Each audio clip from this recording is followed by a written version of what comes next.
할렐루야, 할렐루야. 네, 오늘도 이렇게 예배의 자리에 나오심을 환영하고 축복합니다. 참 잘 오셨습니다. 사랑합니다. 축복합니다. 우리 옆에 계신 분들에게 인사 나누도록 하겠습니다. 네, 사랑합니다. 축복합니다. 잘 오셨습니다. 예, 제가요 언제가 생선을 이렇게 먹은 적이 있거든요. 생선 이 고기맛하고 생선맛하고 다르잖아요. 고기는 고기대로 맛있고 생선은 생선대로 맛있잖아요. 그래서 이 생선을 먹는데 이 먹다 보니까 생선은 좀 단점이 있어. 뭐냐면 가시가 걸리더라고요. 그래서 그날도 이 생선을 맛있다 보니까 급하게 먹었나 봐요. 생선이 가시가 걸린 거예요. 그래서 이게 생선 가시가 걸리면 여러분들은 어떻게 합니까? 첫 번째, 김치로 먹잖아요. 예, 씹지 말고 꿀떡 생기라는 집사람의 말에 제가 이 쉽지 않고 꿀떡 생겨봤습니다. 그랬더니 뭔가 좀 시원한 것도 같아요. 근데 다시 침을 생기니까 아픈 거예요. 아, 이런 실패했다. 야, 두 번은 못하겠다. 그럼 어떻게 할까? 이 두 번째 방법 뭐예요? 기침이잖아요. 한번 기침을 하면서 기침을 뱉어보는데 이게 그래도 꿈쩍을 안 하는 거예요. 나오질 않는 겁니다. 이 나오지 않을 때 세 번째 방법이 있죠. 예, 기다림이에요. 기다려보면 됩니다. 기다려보면 침의 효소들이 있잖아요. 이 침이 가끔 녹이는 경우들이 있더라고요. 조그만 이 얇은 가시들은 뭐 하룻밤 자고 나면 녹아서 그런지 그냥 느낌이 없어질 때가 있어요. 그래서 야, 그래, 누가 이기나 보자. 한번 내가 기다려보겠다. 다음 날까지 한번 기다려봤습니다. 잠을 자면서 가시가 그냥 쏙 빠지는 꿈, 그리고 그게 현실이 되어서 내일 아침에 일어날 때는 걸린지도 모르게 시원한 이 밤을 꿈꾸면서 잠들었거든요. 근데 역시나 아침에 일어나니까 목이 아픈 거예요. 낫지 않는 겁니다. 예, 이럴 때는 뭐예요? 마지막 방법이 있죠. 네, 병원을 가는 거예요. 병원 가서 선생님 어제 생선을 먹는데 그 뒤로부터 목이 아파요. 이거 좀 봐주세요. 하니까 선생님이 저보고 제 혀를 잡으래요. 혀를 잡고 아래 하고 하는데 음액이 큰 게 걸렸다 그러면서 이거를 이렇게 그냥 가만히 놔두고 있었냐고. 큰일 난다고. 이게 염증이 되면은 그 다음부터 큰일 나니까 선생님 나이에는 가시가 걸리면 오세요.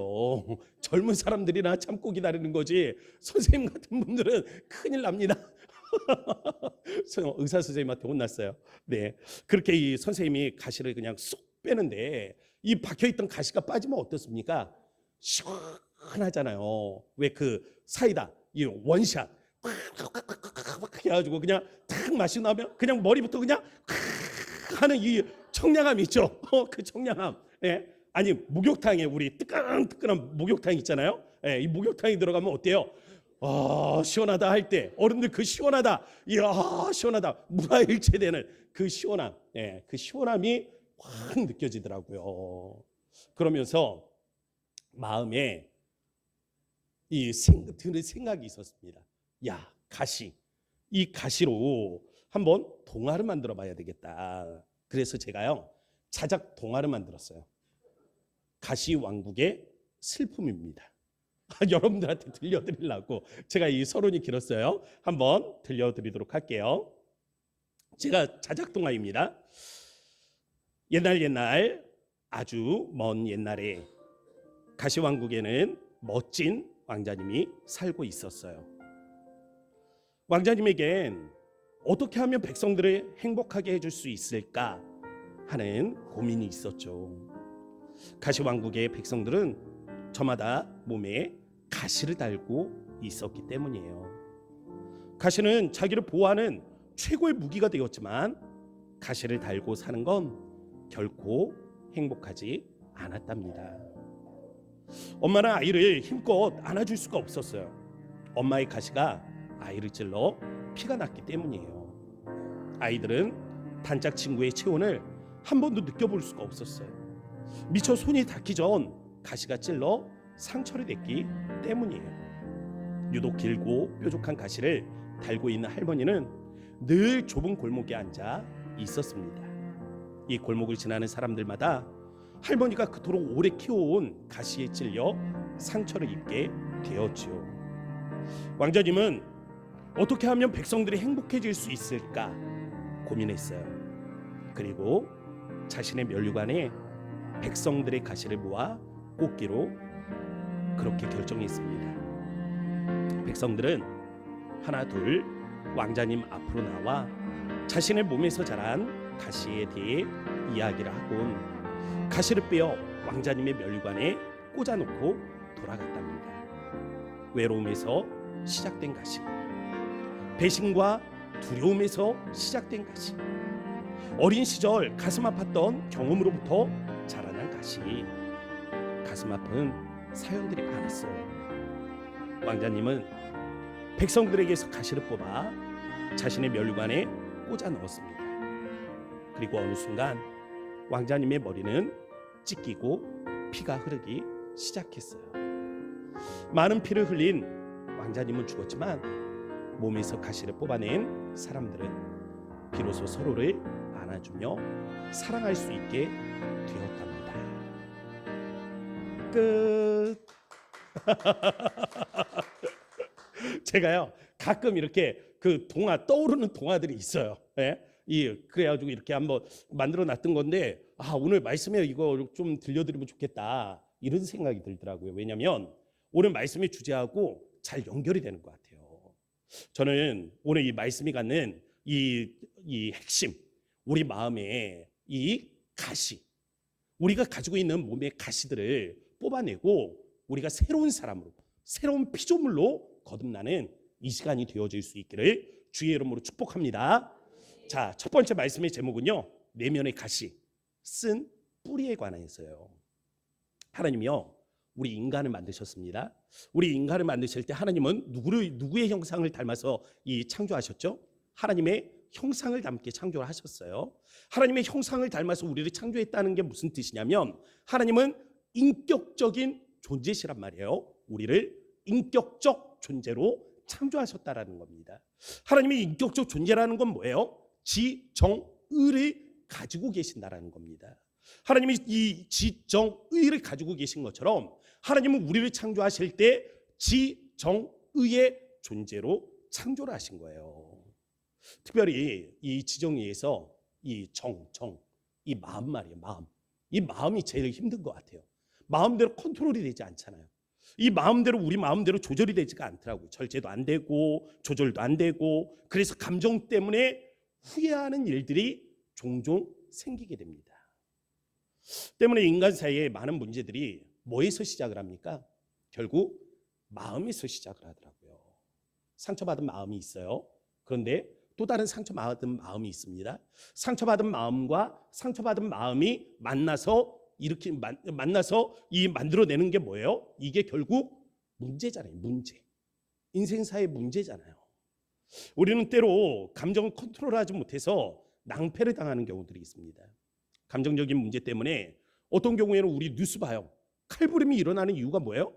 그 마음 다스리지 못해서 그런 거예요. 감정의 골이 깊으면 깊을수록 그 깊은 골에다 뭘 숨겨둬요? 울분을 숨겨두잖아요. 근데 어느 순간에 뭔가 촉매제가 있어. 아주 이 트리거, 방아쇠라 그러죠. 아주 작은 트리거인데 이게 땅 하고 당겨지는 순간 숨겨놨던 그 울분이 퐁 하고 터지는 거죠. 그러면서 아니 왜 이렇게까지? 왜 이거에 이렇게까지 반응하는 거야? 라고 생각되는 그런 경우들이 있단 말이에요.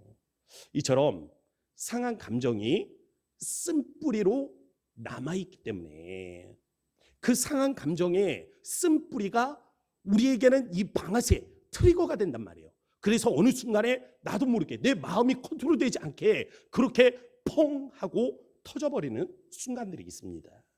성경에 보면 다윗에게 아들이 있어요.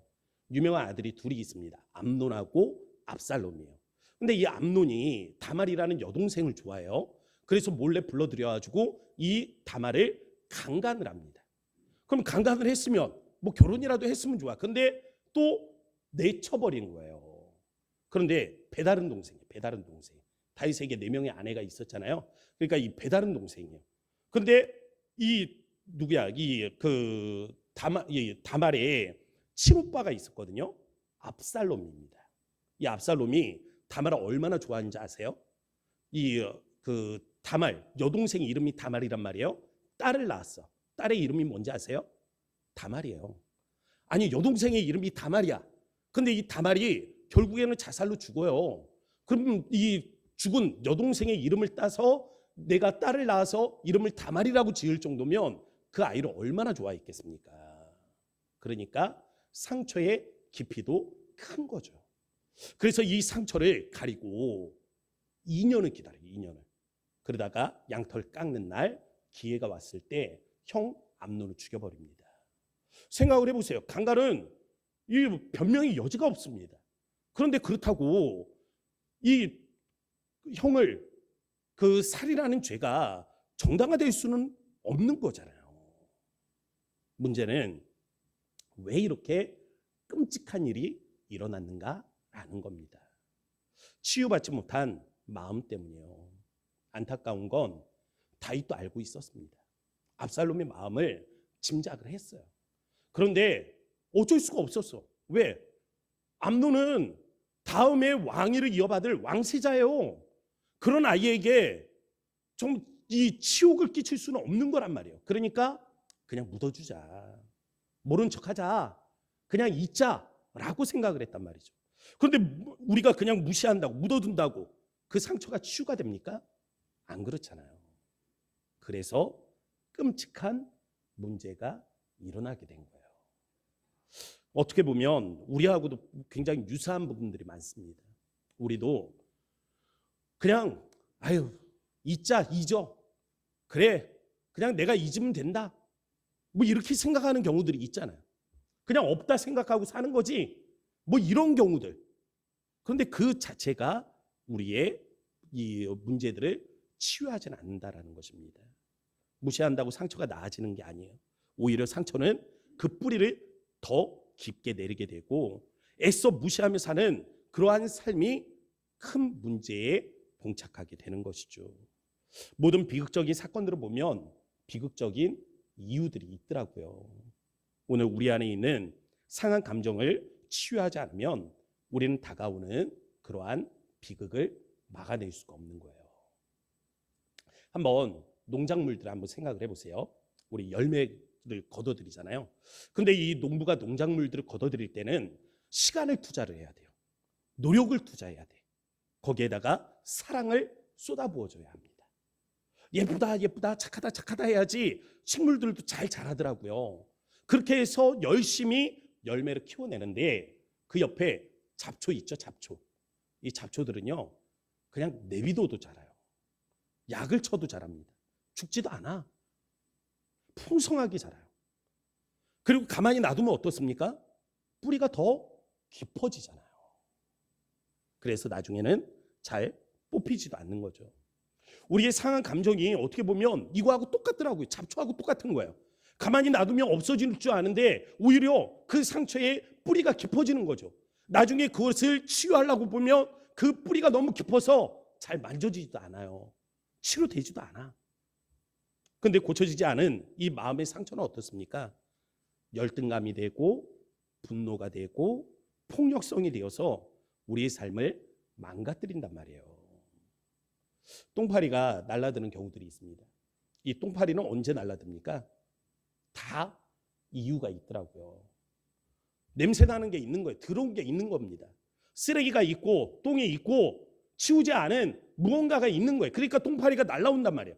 근데 파리를 잡으려고 백날 파리를 잡으려고 이거 해보세요.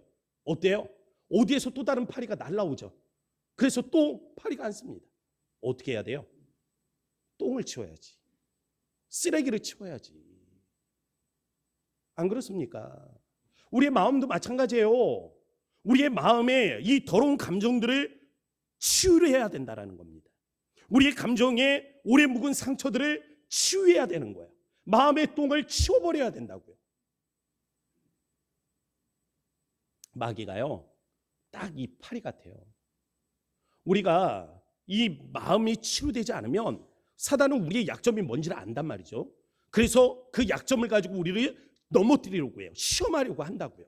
그런데 그 상처를 치료하지 않고 그대로 놔두면 마귀는 또 다른 놈을 데리고 와서 오히려 2배로 3배로 우리를 시험하게 되는 겁니다. 그러므로 우리는 속지 말아야 돼요. 이 모든 것이 미혹입니다. 그래서 두 번째 말씀의 제목은요, 상한 감정의 치유예요. 우리는 새로워져야 됩니다. 사도 바울은 우리가 새로운 피조물이라 그랬어요. 기독교 상담에서 내면 치료에 관한 교본처럼 사용되는 책이 있거든요. 이 데이비드 시멘즈라는 분이 쓰신 이 상한 감정의 치유예요.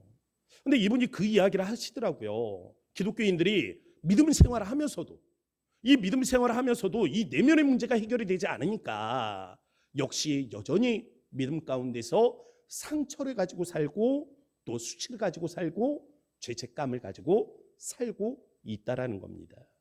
근데 이런 사람들의 특징이 있어요. 뭐냐면 자기에 대해서 왜곡된 자상을 가지고 있다라는 거예요. 그래서 하나님이 나를 사랑하신다? 머리로는 알아요. 아, 나는 하나님께 사랑받는 존재야. 근데 그 마음을 가만히 돌아보면 나 정말 사랑받는 존재인가? 나 이렇게 죄를 짓는데? 나 이런 모습인데? 나의 솔직한 모습은 이런데 하나님이 나 같은 모습을 좋아하겠어? 라고 생각을 하는 거죠. 머리하고 마음이 따로 놀고 있는 겁니다. 이런 사람들 중에 대부분은 끊임없이 자기를 정죄해요. 야, 너 오늘도 이렇게 살았잖아. 야, 너 같은 게, 아니 너처럼 이런 게, 너같이 계속해서 실패하는 게, 너같이 계속해서 넘어지는 게 하면서 자기를 계속해서 정죄를 하는 거예요. 아니면 다른 사람에게 인정을 받으려는데 집착을 합니다. 왜냐? 자기 존재를 다른 사람들이 야, 너 대단하다. 아, 네가 최고야. 너 같은 사람이 있으니까 너무 좋아. 주변에서 막 이런 얘기를 해줘야지. 아, 내가 정말 뭐가 존재하는 듯한 느낌을 받는 거예요.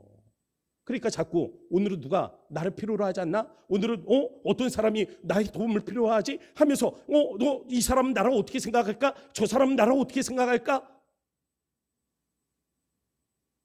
그 수많은 눈빛을 생각하면서 어떻게 살겠어요? 답답하지.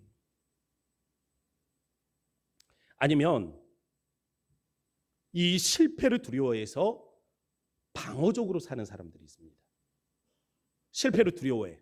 그러면 실패하지 않는 방법은 뭐예요? 실패하지 않는 최선의 방법은 도전하지 않는 거예요. 아무것도 안 하는 거야. 그러면 실패하지 않기 위한 최선의 방어책은 뭐예요? 숨어 사는 거예요. 골방으로 들어가는 거예요. 나오질 않는 거예요. 히키코모리. 상한 감정을 치유하지 않으면 우리의 삶은 은혜롭게 살기가 힘들다라는 겁니다. 그럼 어떻게 우리가 치료하냐라는 거죠. 자기 암시, 넌 사랑받는 존재야, 넌 대단한 존재야, 너는 또 최고의 사람이야, 너는 대단해. 이런 자기 암시가 우리의 깊은 상처를 치료할 수는 없어요. 심리적인 방법은 답이 될 수가 없습니다. 어떻게 우리의 상처를 치유할 거예요? 십자가예요, 십자가. 십자가 앞에 참된 자유가 있는 것입니다. 내가 완전히 용서받은 존재이고 하나님 앞에 내가 조건 없이 받아들여졌다라는 이 사실을 우리가 인격적으로 경험을 하는 거예요. 머리로 알 뿐만이 아니라 하나님의 사랑을 가슴으로 느끼는 거예요. 그래서 사도 바울은 14절 말씀 시작에 이렇게 말하고 있습니다. 그리스도의 사랑이 우리를 뭐하고 계세요? 강권하시는도다. 사람이 자신의 감정과 환경, 감각에 집중하면요, 그때부터 미혹이에요. 미혹. 사단이 찾아오는 거예요.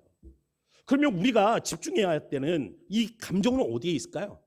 예수님의 마음이에요. 예수님의 마음. 예수님 지금 어떤 마음일까? 라는 겁니다. 우리가 실패할 수 있어요? 그때 예수님의 마음이 뭔가를 집중하는 거예요. 우리가 죄를 지을 수도 있잖아요. 이 죄를 지었을 때 예수님의 마음은 그러면 어떤 것일까? 여기에 집중하는 거예요. 우리의 마음이 아니라 예수님의 마음에 우리의 포커스를 두는 것입니다. 예수님께서 나를 어떻게 사랑하시는지 그 감정에 집중해서 들어가는 거죠. 예수님의 십자가는 하나님이 우리를 사랑하심에 대한 증거잖아요. 예수님께서는요, 이 십자가에서 목숨을 버리셨습니다. 회피할 수 있었어요. 아니, 피하고 싶었어. 아버지요, 이 잔을 내게서 옮겨 주옵소서. 예수님께서는 그렇게 구했잖아요.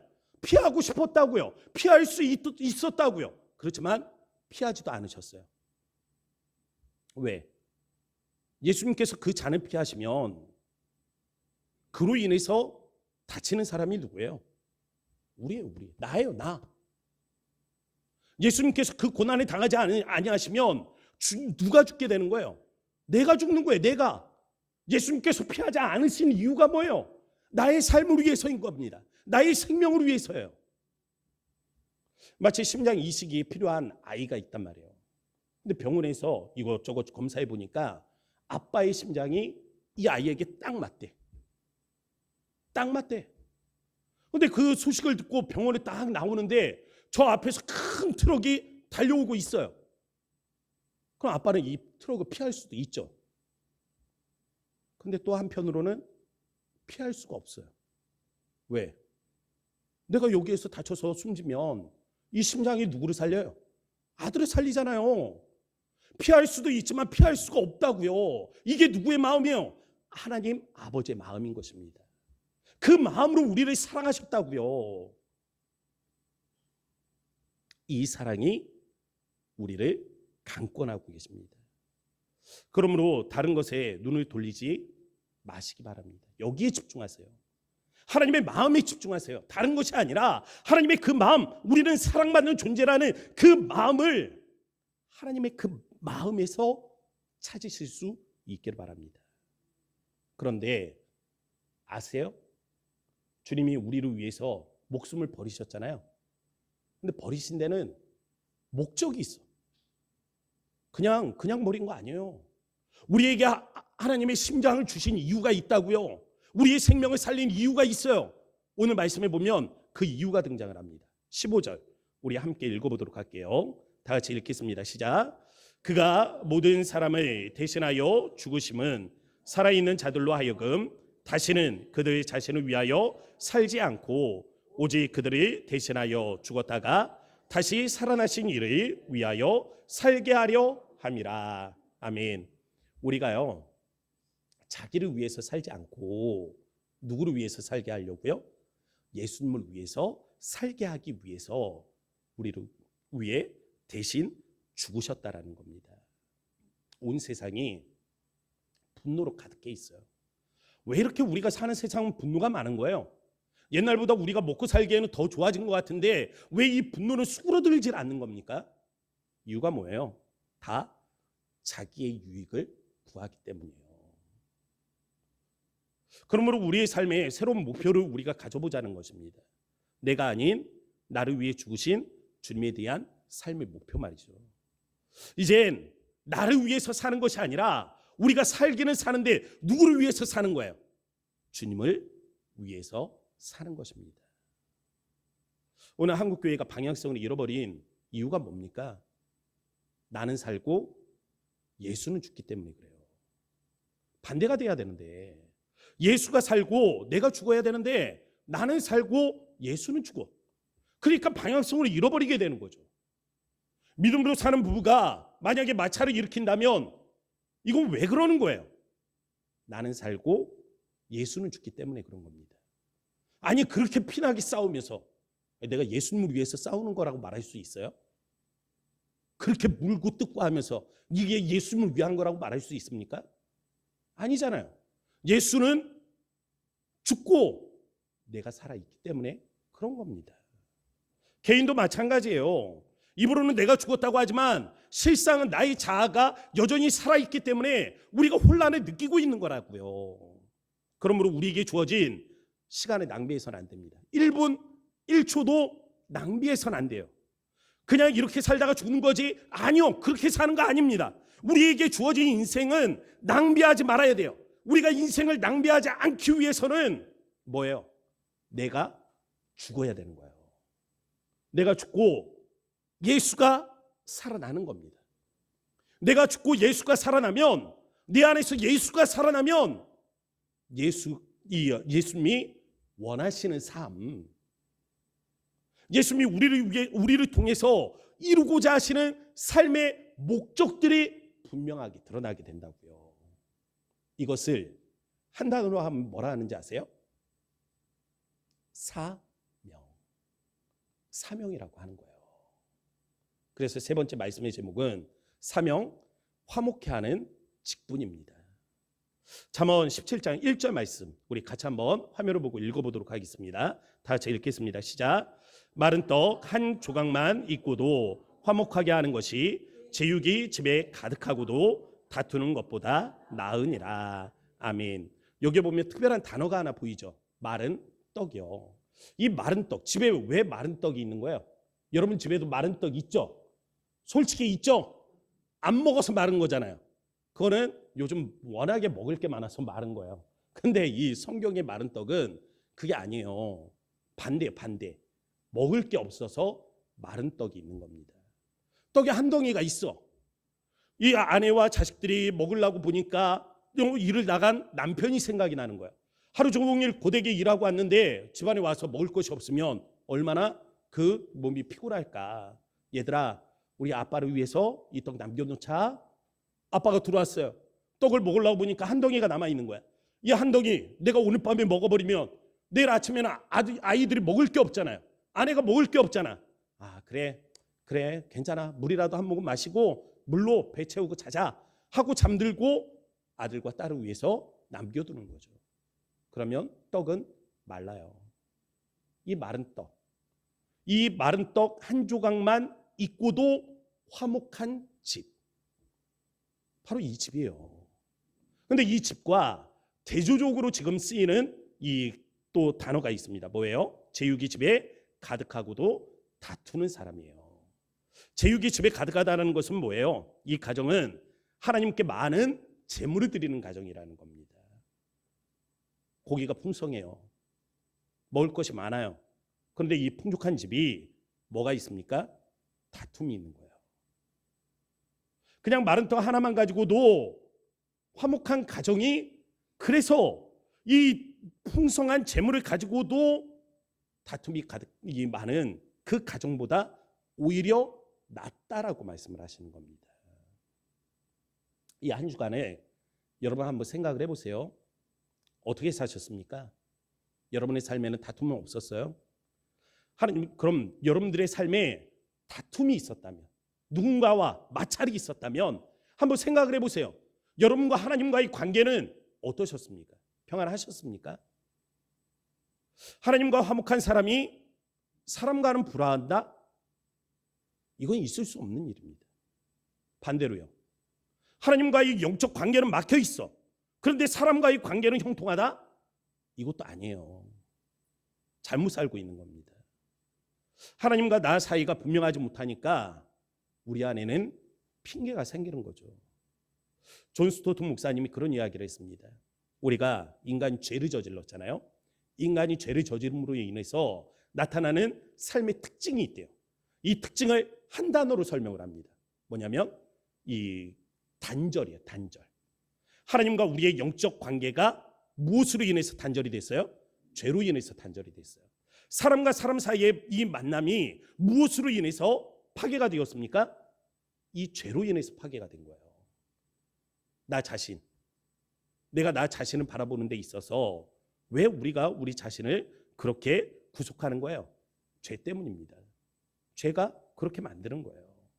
그럼 반대로 구원이란 무엇이겠어요? 구원이란 회복이란 말이에요. 뭘 회복하는 거예요? 이 무너진 관계를 회복하는 거예요. 하나님과의 무너진 영적 관계를 회복하는 것이고, 사람과 사이의 불화를 회복하는 것이고, 우리 자신을 속박하고 있던 것에서 자유함을 누리는 것이, 이게 구원이란 말이에요.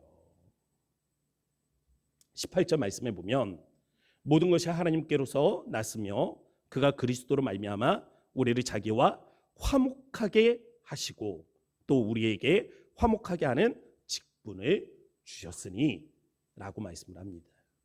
뭐가 먼저예요? 하나님과 우리 사이에 화목이 먼저입니다. 화목의 직분은요, 의무가 아닙니다. 의무가 아니에요. 우리가 화목한 삶을 사는 건 의무가 아니에요. 하고 싶어도 할 수가 없기 때문에. 첫 번째는 뭐예요? 예수 그리스도로 인해서 하나님과 우리 사이가 화목을 경험해야 되는 거야. 하나님과 영적 화목을 경험해야 그 다음에 지킬 수 있는 직분이 뭐예요? 화목의 직분이 되는 것입니다. 그럼 이 한 주간에 우리가 다툼이 있었다면 이 다툼의 이유는 뭐예요? 하나님과 영적 관계가 막혀있기 때문에 그런 것입니다. 우리가 하나님과 온전히 화목하지 못했기 때문에 삶의 열매에서 화목을 결실하지 못하는 거예요. 그러므로 하나님과 영적 바른 관계를 맺는 게 우선이에요. 하나님과 영적 관계를 통해서 우리 안에 있는 상처들이 치료를 받아야 된다고요. 하나님과 이 영적 바른 관계를 통해서 우리 안에 있는 쓴뿌리, 그 가시를 뽑아내야 된다고요. 그렇지 않으면 우리는 화목할 수 없습니다. 사람과 사람이 화목할 수 없어요. 우리 가정이 화목할 수 없습니다. 우리 주변에 있는 사람이 화목할 수 없어요. 우리의 직장이 화목할 수 없습니다. 시작은 우리예요. 나예요. 하나님과 나의 관계에 있는 것입니다. 이 가시를 뽑지 않으면 이 가시는 분명히 누군가를 찌릅니다. 나를 찌르면 열등감이 돼요. 이 가시가 상대를 찌르면 갈등이 되는 거예요. 가시는 누군가를 찌르게 돼 있어요. 나를 찌르든지 상대를 찌르든지 열등감이 생기든지 갈등이 생기든지 우리 내면의 가시를 뽑지 않으면 우리는 이와 같을 수밖에 없습니다. 그러므로 오늘 말씀을 듣는 모든 성도들이 그리스도의 십자가 앞에 나아가 오래 묵은 마음의 상처들이 있다면 치료함을 받는 은혜가 있기를 바랍니다. 우리 찬양의 고백으로 나아가도록 하겠습니다. 아바 아버지.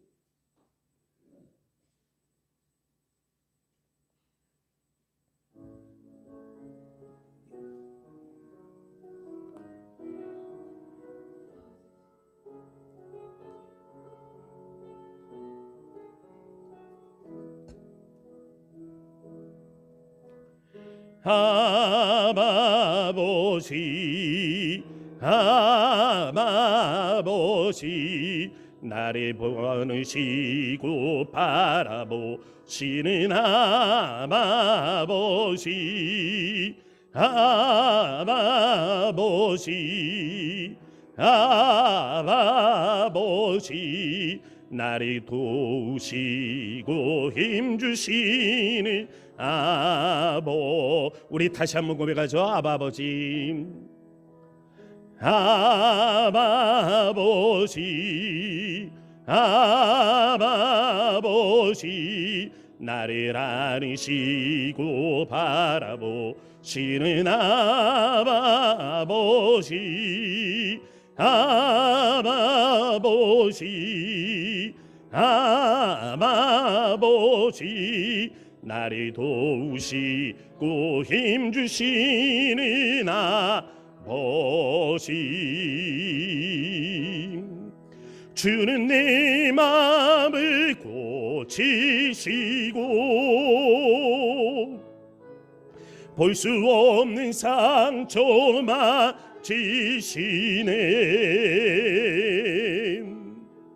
나를 아시고 나를 이해하시네 내 영혼 새롭게 세우시네 주는 내 마음을 고치시고 볼 수 없는 상처 맞으시네 나를 아시고 나를 이해하시네 내 영혼 새롭게 세우시네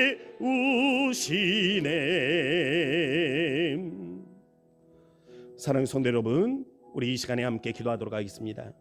주님 제 안에 아직도 뽑히지 않은 가시가 있습니다. 괜찮은 척했지만 사실은 아팠고 용서한 것 같았지만 아직 남아 있습니다. 무시하면 사라질 줄 알았지만 여전히 저를 찌르고 있습니다. 주님, 이 가시를 숨기지 않고 지금 십자가 앞으로 가져갑니다. 주님의 사랑으로 만져 주옵소서. 그리스도의 피로 씻어 주옵소서. 쓴 뿌리를 뽑아 주옵소서. 이제는 상처를 전하는 사람이 아니라 은혜를 전할 수 있는 사람이 되게 하소서. 가정에서 화목하게 하시고 교회에서 평화하게 하시고 또한 일터에서 먼저 손 내미는 자가 되게 하여 주옵소서. 내가 죽고 이제는 주님이 사는 그러한 삶을 살게 하소서. 예수님의 이름으로 기도합니다. 아멘. 우리 다 함께 자리에서 일어나셔서 찬송가 635장입니다.